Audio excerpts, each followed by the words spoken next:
பழனிமலை முருகனுக்கு பண்டாரம் தேடி வரும் ஆண்டி முகம் காண வரும் ஆவினன் குடி தேடி வரும்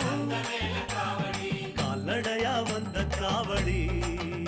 இது தேடுவது கந்தன் காலடி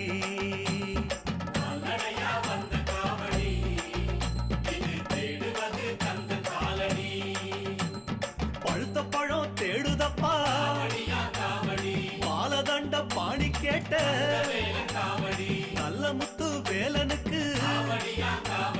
ஞானப்பழம் கேட்டு வரும்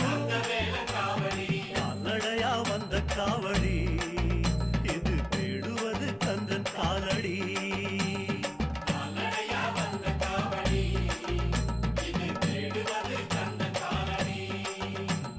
பழனிமலை முருகன்